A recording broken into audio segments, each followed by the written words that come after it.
देहरादून के high profile Anupama case में court ने पति राजेश गुलाटी को माना दोषी। मामले में आज कोर्ट सुनाएगा फैसला। 2010 में राजेश ने की थी पत्नी की निर्मम तरीके से हत्या।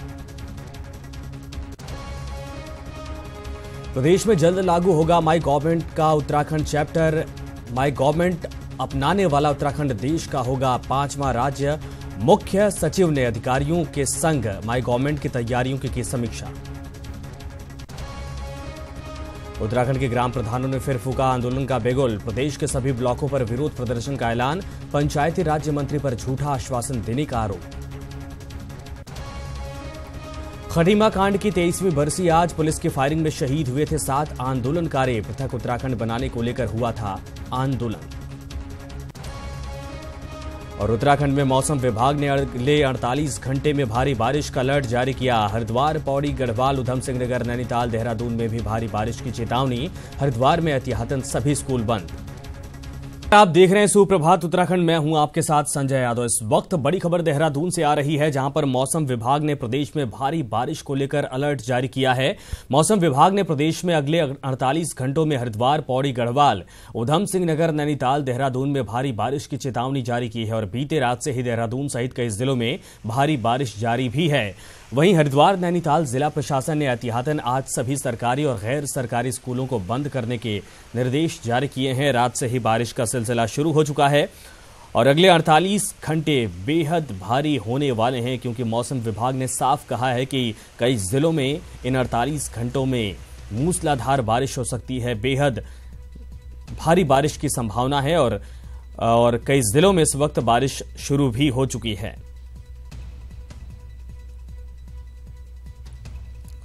तो राजधानी देहरादून समेत कई जिलों में इस वक्त बारिश शुरू हो चुकी है।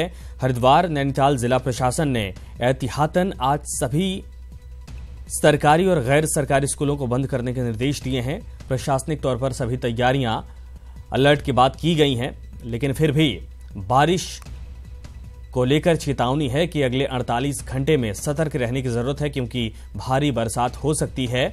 और ऐसे में पहले से जो तैयारियां हैं उनको मुकम्मल किया जाए। यही कारण है कि हरिद्वार, नैनीताल जिला प्रशासन की तरफ से सरकारी और गैर सरकारी स्कूलों को बंद करने के निर्देश जारी किए गए हैं इन मुश्किल हालात में।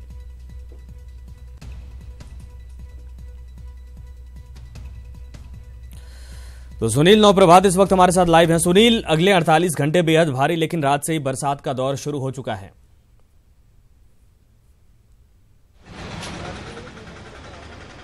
बिल्कुल संजय, कल शाम से ही यहाँ पर लगातार बारिश लगी हुई है। अभी भी प्रदेश के कई जिलों में, जैसा कि मौसम विभाग ने चेतावनी जारी की थी 5 जिलों के लिए, इसमें हरिद्वार, नैनीताल, पौड़ी और उधम सिंह नगर शामिल थे।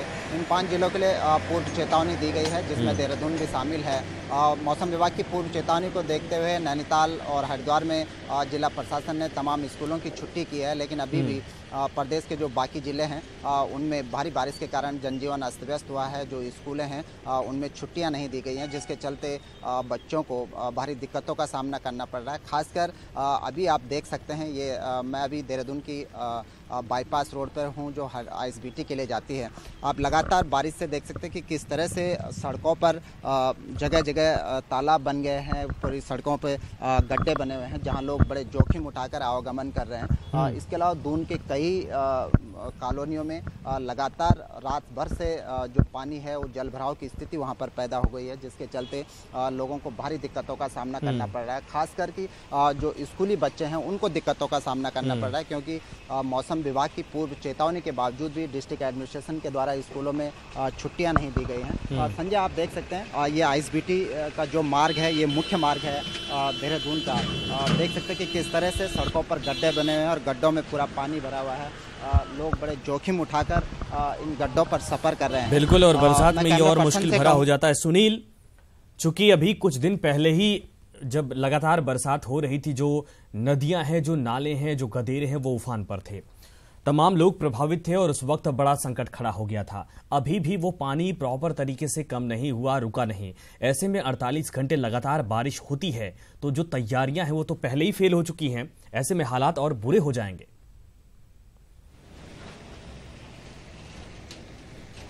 बिल्कुल संजय, क्योंकि पहाड़ों में अभी भी कल का जो अपडेट था करीब 70 के आसपास जो मोटर मार्ग थे, जो संपर्क मोटर मार्ग थे, वो देर शाम तक बंद हो चुके थे। आज इनका आंकड़ा और भी बढ़ने की संभावना है क्योंकि लगातार बारिश लगी हुई है। तो हालात बद से बदतर हो सकते हैं यदि बारिश, जैसा कि मौसम विभाग ने 48 घंटों का अलर्ट किया और बारिश इसी रफ्तार से अगर जारी रहती है तो क्योंकि जो अभी दृश्य हमने दिखाया ये राजधानी देहरादून का है, लेकिन प्रदेश के अन्य जिलों में खासकर पर्वतीय क्षेत्रों में हालात बेहद बुरे हैं। हरिद्वार की हम बात करते हैं तो कल शाम से ही हरिद्वार से जो सूचनाएं हमको मिल रही थी कि हरिद्वार के कई इलाकों में लोगों के घरों में पानी घुस गया था। देर शाम देहरादून में भी ये नज़ारा देखने को मिला। रात चाहे रिस्पना का क्षेत्र हो या शहर के अन्य इलाके हों, कई जगह पानी पूरी तरह से लबालब हो चुका था और अभी भी लगातार बारिश लगी हुई है और अगर ये क्रम जारी रहता है तो लोगों की मुश्किलें और बढ़ सकती हैं। कई जगह से तस्वीरें भी आई थी जो पहाड़ी क्षेत्र हैं जहां पर बरसात लगातार हो रही है, वहां पर स्कूल जाने के लिए बच्चों को जद्दोजहद करनी पड़ती है। जो गतीरे हैं, जो नाले हैं, उनको उफनाते नालों को पार करना पड़ता है। ऐसे में एहतियातन कई जगह के स्कूल भी बंद किए गए हैं। पूरे मामले पर क्या जानकारी है?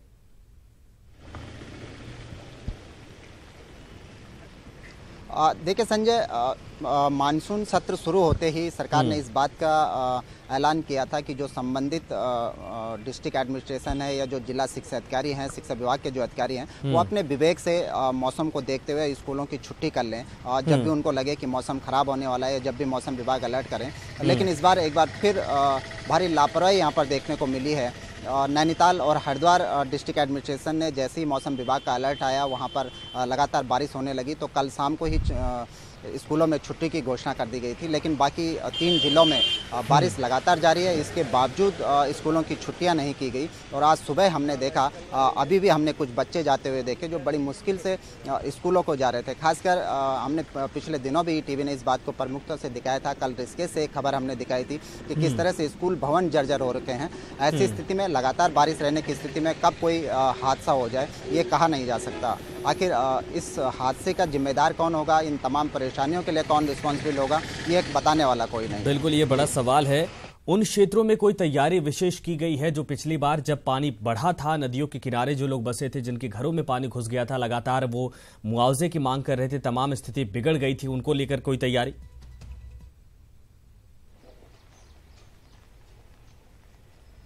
देखिए संजय, ये तो जब बारिश होती है नदी के तटवर्ती क्षेत्रों में जहाँ भी लोग होते हैं उनको परेशानी का सामना करना पड़ता है। और ये अलग बात है कि डिस्ट्रिक्ट एडमिनिस्ट्रेशन कहता है कि हमने अलर्ट कर दिया, लेकिन लोग अपनी व्यवस्था के अनुरूप व्यवस्थाएं बना लेते हैं, अपने सुरक्षित स्थानों को मूव कर जाते हैं। लेकिन अगर प्रशासन की जो तैयारियों की बात हम करते हैं, हर बार प्रशासन बड़े बड़े दावे करता है कि हमने तैयारियां कर ली हैं, लेकिन आप देख सकते हैं कि प्रशासन कितना अलर्ट है। जैसे कि हम लगातार छुट्टी का जिक्र इसलिए कर रहे हैं क्योंकि छोटे छोटे बच्चों को स्कूल जाना होता है, उनको बड़ी दिक्कतों का सामना करना पड़ता है। इसीलिए हम बार बार इस बात का जिक्र कर रहे हैं कि प्रशासन कितना अलर्ट है आपदाओं को लेकर, मौसम विभाग की पूर्व चेतावनी को लेकर। वो इस बात से समझा जा सकता है कि मौसम विभाग जब अलर्ट करता है उसके बावजूद भी आपने स्कूल बंद नहीं किए। जो छोटे छोटे बच्चे हैं वो जर्जर भवनों में पढ़ने को मजबूर हैं। लेकिन हरिद्वार समेत कई जिलों में स्कूल को बंद करने के लिए आदेश जारी कर दिया गया है, लेकिन अभी देहरादून में ये आदेश जारी नहीं किया गया है और विवेकाधिकार के आधार पर ये छुट्टियां देने का जो फरमान है, ऐसे में देखा जा सकता है स्थिति विकट होगी तो हो सकता है कि आदेश जारी किया जाए। बहुत बहुत शुक्रिया इस पूरी तमाम जानकारी के लिए।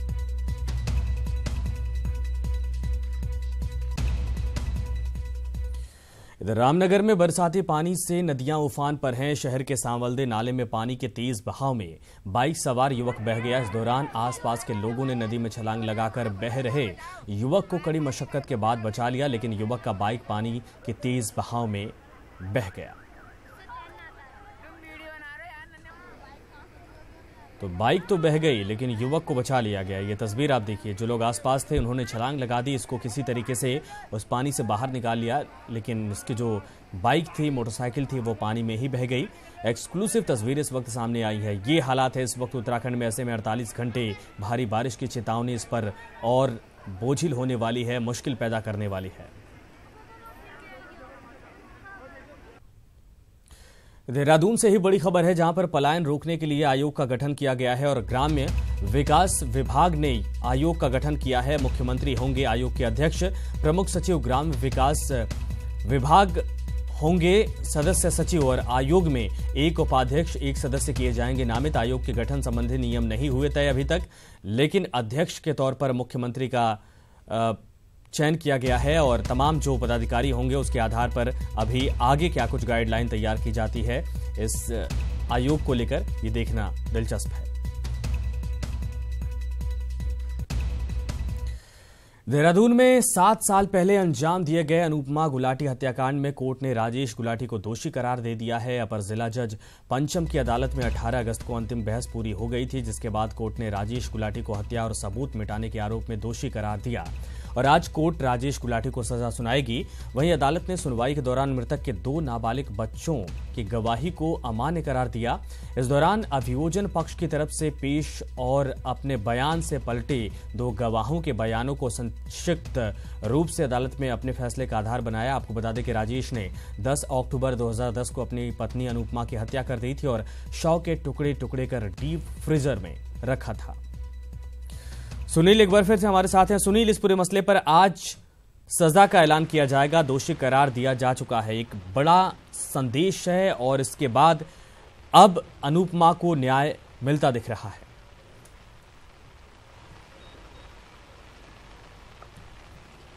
बिल्कुल संजय, 7 साल बाद आज इस पर फैसला आ जाएगा। कोर्ट आज सज़ा सुनाएगी राजेश गुलाटी को।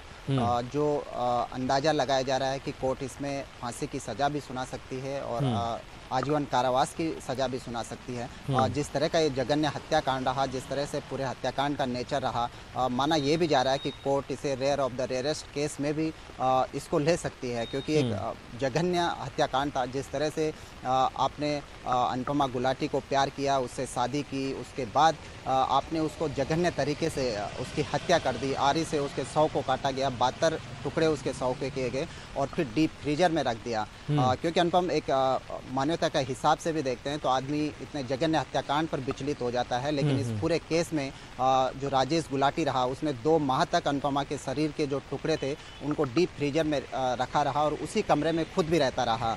कोर्ट ये भी देखेगी कि इस दौरान भी जो राजेश गुलाटी था उसका व्यवहार बिल्कुल सामान्य रहा, वो अपने 2 बच्चों को देखता रहा। तो ये बिल्कुल जघन्य हत्याकांड है कि आपने अपनी पत्नी के शव के टुकड़े किए, वो कमरे में रखे हुए और 2 माह तक भी आपके व्यवहार में भी कोई विचलन पैदा नहीं होता, कोई असामान्य स्थिति लोगों को देखने को नहीं मिलती।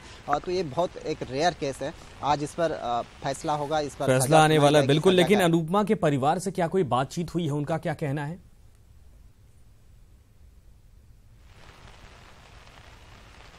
बिल्कुल, अनुपमा का परिवार अभी तक जो कार्रवाई हुई उससे संतुष्ट नजर आया। कल भी उन्होंने ईटीवी से बातचीत की, ईटीवी ने अपने दर्शकों को इस बात की जानकारी दी थी। वो कोर्ट की कार्रवाई से संतुष्ट हैं, लेकिन आज उसको क्या सजा होती है, आजीवन कारावास की सजा होती है या फांसी की सजा होती है, इस पर भी निगाहें रहेंगी और देखना यह है कि कोर्ट आखिर क्या कुछ सजा सुनाता है, जो कि बहुत ही जघन्य यह अपराध था जिसके बाद से पूरे उत्तराखंड में चर्चा का विषय बन गया था और अपने आप में अनोखा ये अंदाज अपनाया गया था हत्या करने के लिए, उसके बाद सबूतों को मिटाने के लिए। और तमाम चीजों को देखते हुए कोर्ट ने कल दोषी करार दिया है राजेश गुलाटी को और आज सजा का ऐलान किया जाएगा। बहुत बहुत शुक्रिया।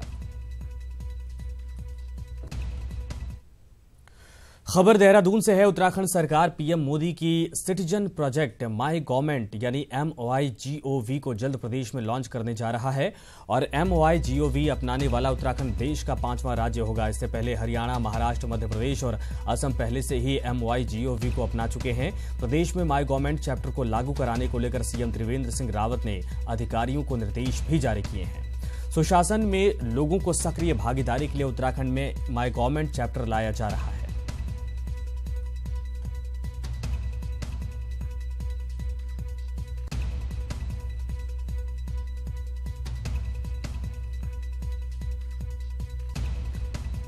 और खबर देहरादून से है, जहां पर सीएम त्रिवेंद्र सिंह रावत आज जर्मनी के एम्बेसडर के साथ मुलाकात करेंगे। सीएम रावत दोपहर 12 बजे सचिवालय में जर्मनी के एम्बेसडर डॉक्टर मार्टिन नी से मुलाकात करेंगे। इस दौरान उत्तराखंड के कई अहम मुद्दों पर बातचीत होने वाली है।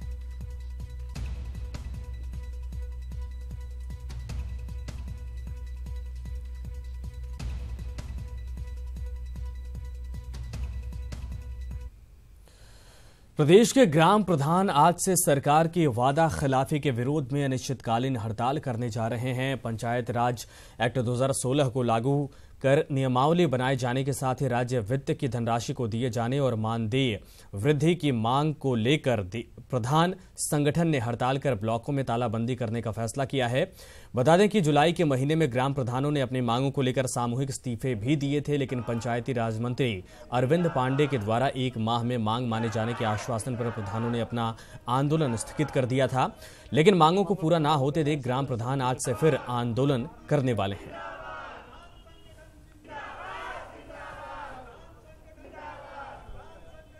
मांगों पे 2 मांगों पे मैं सहमत बीत गया है। हमने मंत्री से बात की थी 1.5 महीने पहले, तो उन्होंने हमको 1 महीने का समय दिया था कि आपकी जो भी 4 प्रमुख मांगे इन पे हम जो है जल्द से जल्द कोई सकारात्मक निर्णय लेंगे। लेकिन 1.5 महीना हो चुका है, 1 महीना का जो उन्होंने समय दिया था वो बीत चुका, किंतु अभी तक किसी भी मामले में जो है सकारात्मक या पूर्ण कार्रवाई नहीं हो पाई। राज्य वित्त का जो मामला था वह भी टुकड़ों में जो है सरकार जो है ग्राम पंचायत को दे रही है, जिससे विकास कार्य बाधित हो रहे हैं।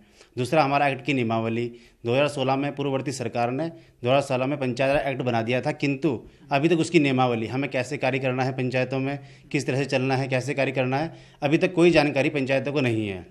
पंचायतों का कार्यकाल पूर्णता की ओर है, 3 वर्ष हो चुके हैं, 2 वर्ष रह चुके हैं, किंतु एक्ट के न बनने से हम लोगों को जो है काफ़ी परेशानी, नियमावली न बनने से काफ़ी परेशानियां जो है ग्राम पंचायत को हो रही हैं, जिसे देखते हुए और मंत्री जी ने जो हमारी से जो आपसी जो बातचीत थी उसकी अवहेलना को देखते हुए प्रदेश संगठन ने निर्णय लिया है कि प्रदेश में जितने भी ब्लॉक हैं सबसे पहले उनमें जो है तालाबंदी की जाएगी। उसके बाद विकास भवन में जिला स्तरीय कार्यालय पर अगर सरकार ने निर्णय नहीं लिया तो हम जो विधानसभा के सामने जो है मंत्रियों का घेराव करेंगे और विधानसभा घेराव करेंगे। हमारी एक मांग तो राज्य वित्त की पहली मांग थी, उसके बाद नियम की एक्ट की नियमावली, ग्राम पंचायतों में जो प्रधानों का मानदेय है वर्तमान में जो सरकार दे रही है 750 रुपये प्रतिमाह दे रही है, जबकि आज आप देखिए कि आज विकलांग पेंशन, वृद्धावस्था पेंशन भी 1000 रुपये प्रतिमाह जो है दी जा रही है। तो ये जो है कहीं ना कहीं जो है प्रधानों का अपमान हो रहा है, जिसमें हम चाहते थे कि इसको जो है बढ़ाकर 5000 रुपये सम्मानजनक कम से कम इसको किया जाए, ताकि प्रधान जो है अपने पद को जो है पद की गरिमा उनकी भी रहे और वो जो है बढ़ चढ़कर अपने कार्य को कर सकें। प्रदेश के ग्राम प्रधान आज से प्रदेश सरकार के वादा खिलाफी के खिलाफ अनिश्चितकालीन हड़ताल करने वाले हैं। राज्य वित्त में कटौती किए जाने, प्रधानों का मानदेय बढ़ाए जाने और मनरेगा कार्यों के लेट भुगतान को लेकर प्रधान हड़ताल का रुख कर रहे हैं। वहीं पूरे मामले पर पंचायती राज मंत्री अरविंद पांडे का कहना है कि प्रधान आंदोलन करें, ये उनकी इच्छा है। ग्राम प्रधानों को 2 मांगों से 1 मांग पर सरकार पहल कर रही है इनकी, और जिस पर जल्द मुहर भी लगाई जाएगी। 2 मांगों पर मैंने सहमति व्यक्त की थी। एक तो जो कटौती, उनका वेतन में जो कटौती हुई थी उसको एक किस्त जारी करना, वो किस्त उनकी जा चुकी है। वो किस्त में अभी ढंग से विधिवत काम भी नहीं हो पाया है, तो दूसरी किस्त समय आने पर चली जाएगी। दूसरी मांग जो उनकी थी कि मानदेय की वह उस फाइल को बहुत तेज़ी से हमने बढ़ा के आगे वित्त में पहुँचा दिया। वित्त की स्वीकृति यथाशीघ्र मिलने वाली, मिलते ही वो उनको मानदेय मिलना प्रारंभ हो जाएगा। इधर अल्मोड़ा में कार हादसा हो गया है। देर रात चितई के पास ऑल्टो कार दुर्घटनाग्रस्त हो गई। हादसे में 6 लोग घायल बताए जा रहे हैं। आपदा प्रबंधन ने रेस्क्यू किया और सभी घायलों को अस्पताल में भर्ती करवाया गया है। इस वक्त ये बड़ी खबर है और यह हादसा हुआ, तस्वीरें भी सामने आ चुकी हैं। किशन इस वक्त हमारे साथ फोन लाइन पर है। किशन, पूरी जानकारी क्या है? संजय, ये 6 लोग एक अल्टो कार में सवार होकर गांव से अल्मोड़ा नंदा देवी का मेला देखने हुए आए थे। मेला देखने के बाद जब घर को लौट रहे थे तब चितई के पास जो है इनकी गाड़ी दुर्घटनाग्रस्त होकर खाई में गिर गई, जिसमें जो है कुछ लोग गाड़ी में ही फंस गए थे। आपदा प्रबंधन की टीम ने मौके पर पहुंचकर रात में ही सभी को सकुशल निकाला और सभी का इलाज जो है बेस अस्पताल में चल रहा है। संजय बिल्कुल, तो चलिए बहुत बहुत शुक्रिया इस पूरी तमाम जानकारी के लिए। बेहद गंभीर यह हादसा था जिस तरीके से, और उसके बाद जो इंजर्ड हैं उनको अस्पताल में भर्ती करवा दिया गया। अल्मोड़ा में यह कार हादसा हुआ है। पृथक उत्तराखंड बनाने को लेकर हुए खटीमा कांड की आज 23वीं बरसी है और अलग उत्तराखंड बनाने को लेकर शुरू हुए इस आंदोलन में 7 लोग शहीद हुए थे और कई लोग लापता हो गए थे। क्या था यह पूरा मामला, इस रिपोर्ट में आपको दिखाते हैं। खटीमा गोलीकांड की 23वीं बरसी आज। पुलिस की फायरिंग में शहीद हुए थे 7 आंदोलनकारी। 1 सितंबर 1994 को हुआ था खटीमा गोलीकांड। पृथक उत्तराखंड बनाने की मांग को लेकर हुआ था आंदोलन। 1 सितंबर 1994 को उत्तराखंड राज्य की मांग को लेकर खटीमा की सड़कों पर उतरे हजारों आंदोलनकारियों पर बरसी गोलियों को 23 साल हो गए।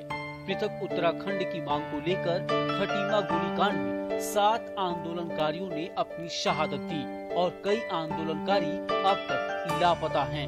इसके साथ ही इस गोलीकांड में 165 से ज्यादा आंदोलनकारी घायल हुए। 1 सितंबर 1994 को हजारों की संख्या में स्थानीय लोग उत्तराखंड राज्य की मांग के लिए सड़कों पर उतरे, जिसमें महिलाएं और बच्चों तक को सड़कों पर उतर आईं। सड़कों पर उतरे आंदोलनकारी इस बात से बेखबर थे कि कुछ ही पलों में पुलिस की गोलियां उनके अपनों को निशाना बनाने वाली हैं। खटीमा गोलीकांड इतिहास को अपने में समेटा है।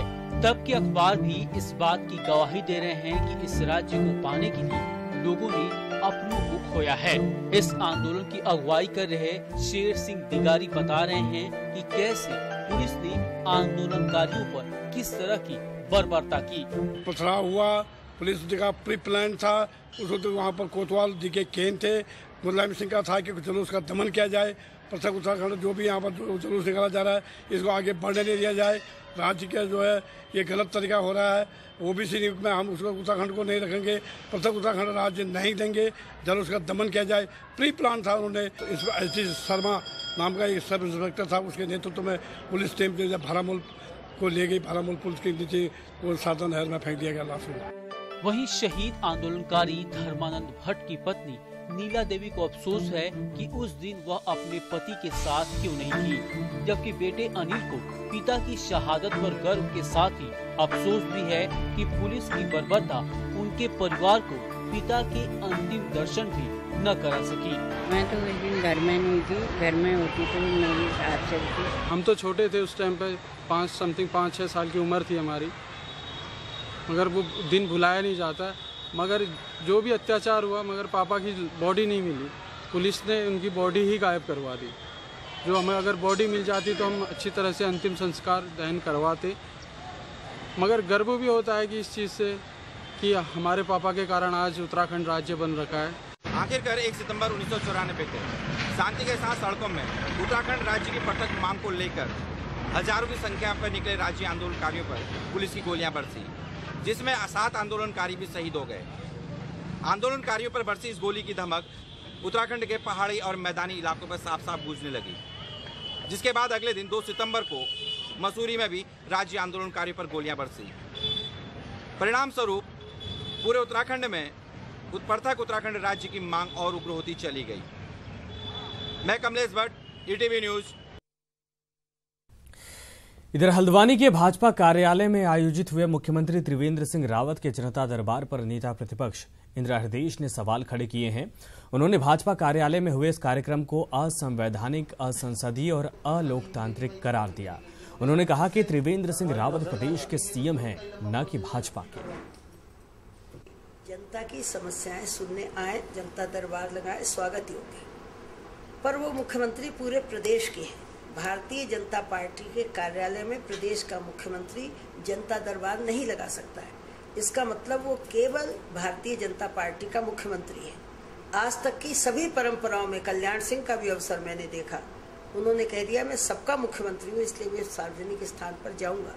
लेकिन वहीं नेता प्रतिपक्ष इंदिरा हृदयेश द्वारा खड़े किए गए सवाल का जवाब मुख्यमंत्री ने दिया है। उन्होंने कहा कि मुझे किसी के आरोप की चिंता नहीं है, भाजपा को जनता ने भारी समर्थन दिया है, लिहाजा मैं जनता का काम कर रहा हूं। मुझे उनके इस आरोपों की कोई चिंता नहीं है। भारतीय जनता पार्टी जनता की सेवा करना चाहती है। भारतीय जनता पार्टी को जनता ने समर्थन दिया है और भारी समर्थन दिया है, और इसलिए अब उनको संविधान ज्ञाता है तो उनके बारे में मैं तो संविधान का ज्ञाता नहीं हूँ। उत्तराखंड में संस्कृत शिक्षा को बढ़ावा देने पर अब सरकार रोड मैप बनाने में जुट गई है। शिक्षा मंत्री अरविंद पांडे का कहना है कि जिस तरह योग को लेकर भारत का डंका विश्व में बज रहा है, वैसे संस्कृत भाषा का डंका देवभूमि उत्तराखंड से विश्व में बजेगा। संस्कृत को बढ़ावा देने के लिए योग शिक्षक बनने के लिए प्रदेश सरकार ने योग शिक्षकों के लिए संस्कृत का ज्ञान अनिवार्य कर दिया है। साथ ही साथ सभी राजकीय स्कूलों में कक्षा 1 से लेकर 8 तक संस्कृत विषय को अनिवार्य कर दिया है। वहीं कक्षा 8 से लेकर 12 तक संस्कृत स्वैच्छिक विषय के रूप में विकल्प के तौर पर रहेगी।